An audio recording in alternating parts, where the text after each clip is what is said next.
kind of new in my sobriety. I was probably, I don't know, 4 or 5 years sober at the time. And so, a lot of kind of inspirational books. So I guess, making music your business was probably a pretty good reflection of where my mind and my heart center was at that time, kind of wanting to pass on goodness and, helpfulness to other people. But I always had this thought of doing fiction, and I never had a story. And it's funny, back in December, I was on a solo bass story tour. I was down in Sao Paulo, Brazil, and a good friend of mine back here in Scottsdale, he called me up, and his name is Robert Spector. We gave him a nice thank you in the book. And he called me up, he goes, "Where are you at?" And I said, "I'm down in Brazil."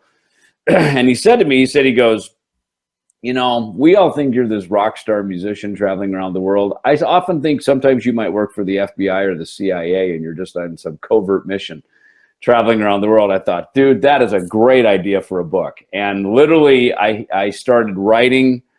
I mean, I think I hit Drew. I think I hit you like that night or the next day, because we were working on you're working on the Dwellers film that we're putting out through Ellefson Films.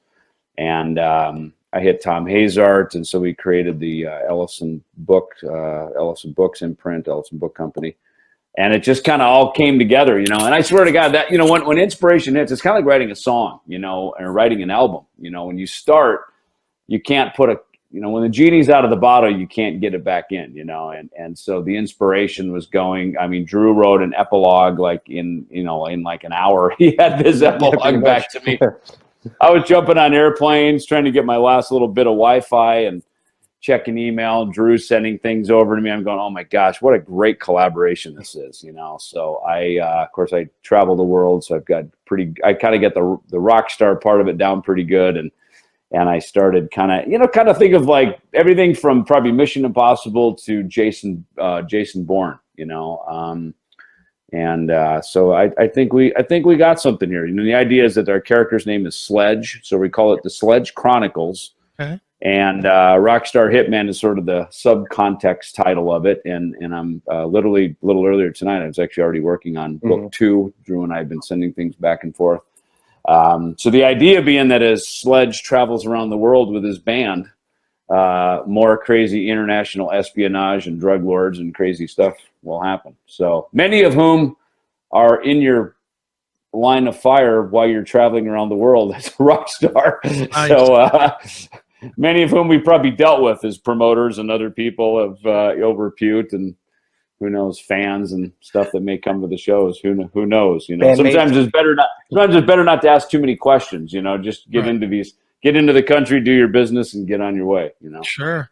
Now, I told you guys before we started, I've written a few books myself, and I understand the writing process solo.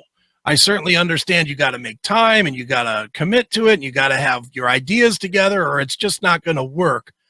How do you write?